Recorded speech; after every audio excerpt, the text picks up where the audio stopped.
Bismillahirrahmanirrahim. Bismillahi wa bihamdih. Assalamualaikum warahmatullahi wabarakatuh.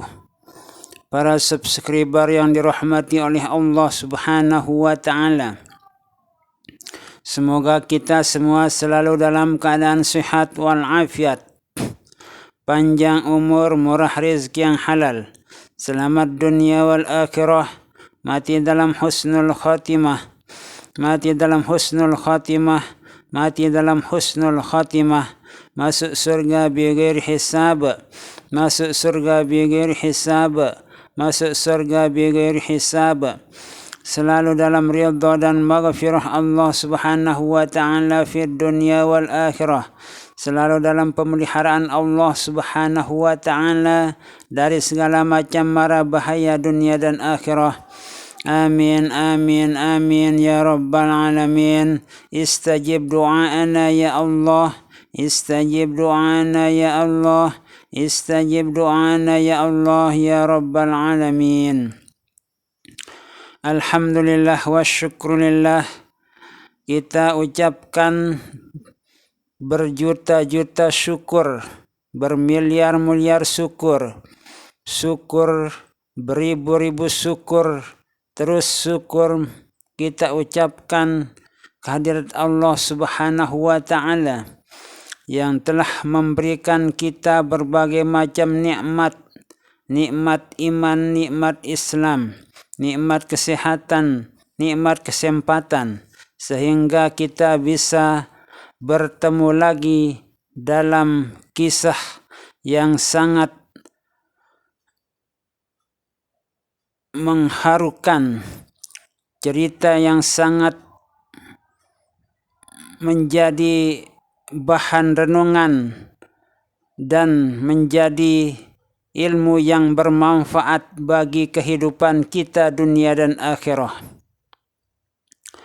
Diceritakan bahwa di belahan bumi Arab sekitar ratusan tahun yang lewat, bahwa ada sebuah keluarga besar yang di sana keluarga tersebut mengalami musibah yang cukup menyedihkan disebabkan karena kematian putri tercintanya. Putri tercintanya itu mengalami kematian yang cukup menakutkan bagi keluarga dan warga masyarakat di sekitarnya pada saat itu. Di saat akan dimandikan oleh orang-orang yang biasa memandikan mayat atau jenazah satu demi satu,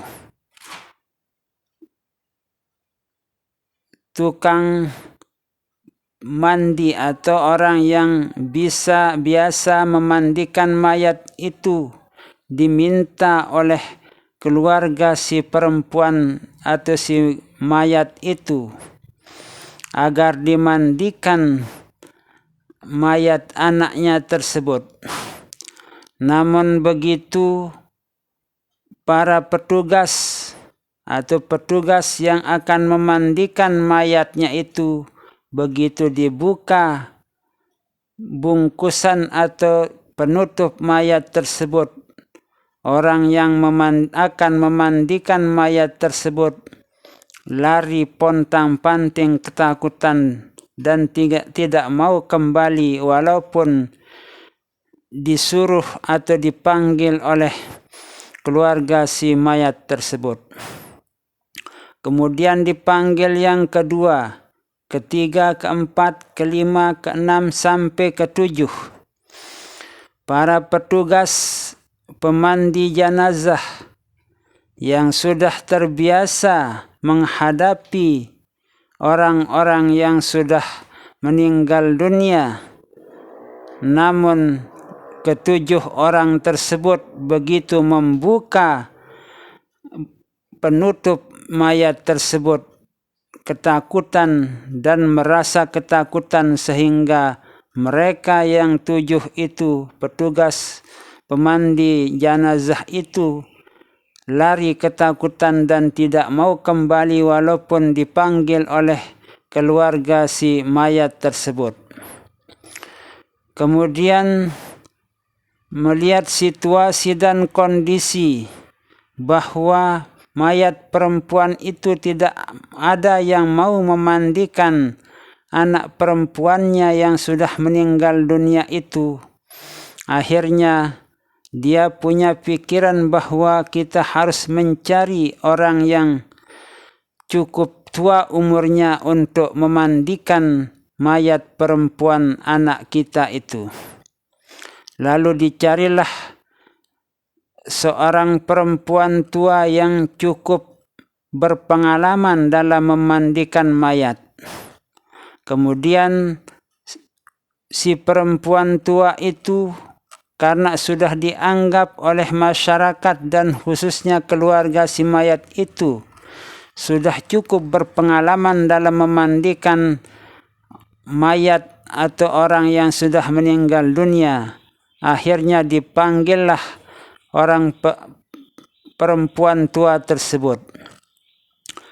Pendek cerita, perempuan tua tersebut yang sudah berpengalaman dan cukup berpengalaman untuk memandikan mayat itu datang kepada keluarga si mayat tersebut.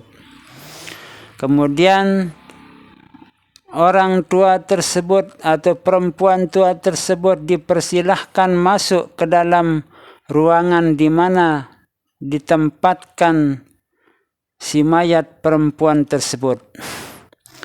Lalu kemudian perempuan tua itu masuk dengan sangat tenang dan tidak merasa ketakutan walaupun si perempuan tua itu sendirian masuk ke dalam ruang mayat tersebut. Kemudian ruangan tersebut dikunci dan ditutup rapat-rapat oleh keluarga si mayat tersebut dengan tujuan agar jangan si perempuan tua itu lari seperti yang 7 orang yang sudah ditugaskan tersebut. Dan pintu, jendela semuanya itu ditutup rapat-rapat. Kemudian si perempuan tua itu berpikir kenapa semua pintu dan jendela itu ditutup rapat-rapat begitu saya masuk ke dalam ruangan mayat tersebut.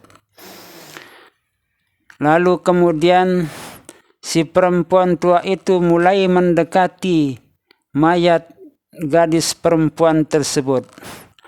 Begitu dibuka bungkusan atau penutup mayat perempuan tersebut, orang tua tersebut ketakutan dan merasa ketakutan sekali karena melihat mayat tersebut wajahnya itu terbalik dan berubah menjadi warna hitam gelap sekali. Kemudian si perempuan tua itu benar-benar merasa takut dan ketakutan.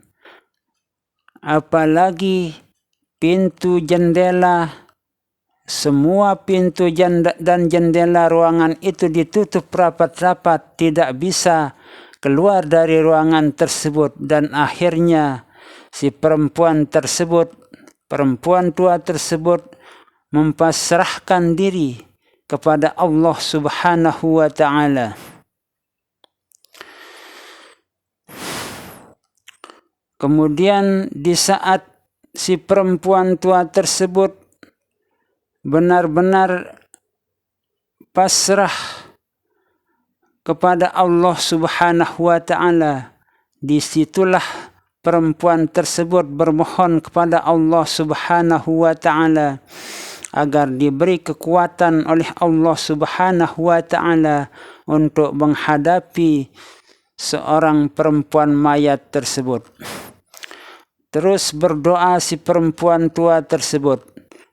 Kemudian setelah beberapa waktu dia berdoa memohon kepada Allah Subhanahu wa taala agar dikuatkan, diberi kekuatan dan diberi ketabahan oleh Allah Subhanahu wa taala, dan dimohonkan kepada mayat itu agar dikembalikan seperti keadaannya semula.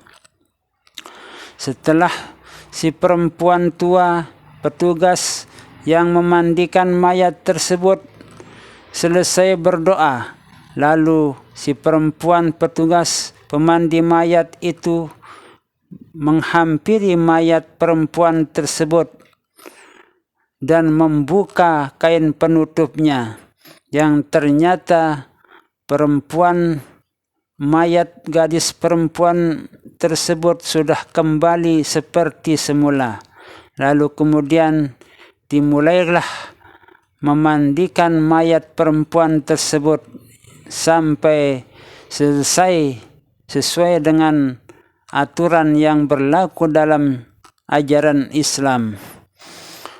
Lalu kemudian setelah selesai dimandikan, dikafani perempuan mayat tersebut, maka perempuan tua atau si pemandi mayat tersebut mengetuk-ngetuk pintu bahwa pemandian anak gadis perempuannya itu sudah selesai dimandikan.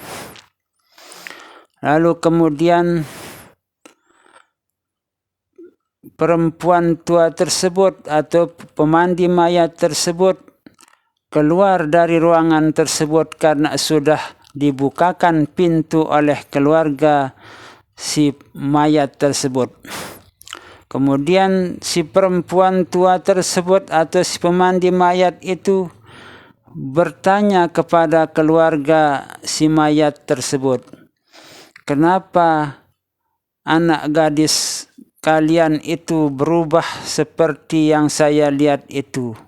Apa yang menyebabkan dia itu berubah? Apa yang pernah diperbuat oleh anak gadis kalian itu sehingga berubah seperti apa yang saya lihat itu?" Namun keluarga si perempuan mayat itu tidak ada yang menjawab, tidak ada yang mau menjawab. Kemudian si perempuan tua atau pemandi mayat itu permisi minta untuk pulang ke rumahnya. Lalu dipersilahkan untuk meninggalkan rumah tersebut. Kemudian si perempuan tua pemandi mayat itu terus bertanya-tanya dalam hati dan pikirannya, apa yang menyebabkan anak gadisnya itu berubah seperti apa yang saya lihat itu. Lalu kemudian terus merasa penasaran dan benar-benar merasa penasaran si pemandi mayat itu, dan akhirnya si perempuan tua pemandi mayat itu mencari seorang ulama atau yang ahli dalam ilmu agama dan bertanya kepada seorang ulama tersebut. Lalu ulama tersebut menjawab kepada si pemandi mayat tersebut, sebaiknya ibu kembali ke keluarga si mayat tersebut dan tanyakan kepada keluarga si mayat tersebut apa yang diperbuat oleh keluarga mayat tersebut, apa yang diperbuat oleh mayat tersebut di saat masih hidupnya. Namun si perempuan tua itu berpikir dan berpikir, kenapa sampai bisa begitu? Lalu kemudian si perempuan tua itu mendapat jawaban bahwa si perempuan mayat itu di saat masih hidupnya tidak pernah melaksanakan sholat 5 waktu, tidak mau melaksanakan kewajiban-kewajibannya, terutama sholat 5 waktu tidak pernah dikerjakannya selama hidupnya. Yang kedua, Di saat dia keluar dari rumahnya tidak pernah mau menutup auratnya, tidak mau menggunakan jilbab, tidak mau menggunakan penutup anggota badannya. Itulah yang dilakukan atau yang terjadi pada si mayat tersebut di saat masih hidupnya. Ternyata itulah salah satu penyebab bahwa si mayat perempuan itu berubah wujudnya menjadi hitam dan wajahnya terbalik. Nah, marilah kita semua merenungi apa yang telah terjadi, sebuah kisah yang pernah terjadi pada masa lampau. Semoga kita bisa menjadikan kisah tersebut menjadi peringatan yang sangat berharga bagi kita. Semoga kita semua selalu bisa menjaga kewajiban-kewajiban kita, solat fardu kita yang 5 waktu, solat sunat kita tambah dengan solat-solat sunat seperti solat rawatib, solat sunat wudu, dan solat-solat sunat yang lain.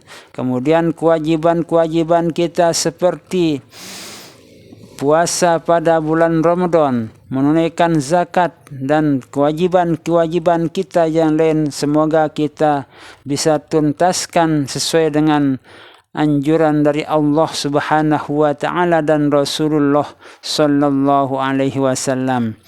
Mudah-mudahan kita termasuk hamba-hamba Allah yang selalu mendapat pertolongan dari Allah Subhanahu wa taala dari dunia sampai akhirat nanti. Semoga kita dimasukkan ke dalam surganya Allah bighairi hisab, masuk surga bighairi hisab, masuk surga bighairi hisab. Amin, amin, amin, Allahumma amin, ya Allah, ya Rabbal Alamin. Wallahu a'lamu bis-shawab, wallahu al-muwaffiq, wal hadi ila sabilir rasyad. Wassalamu alaikum warahmatullahi wabarakatuh.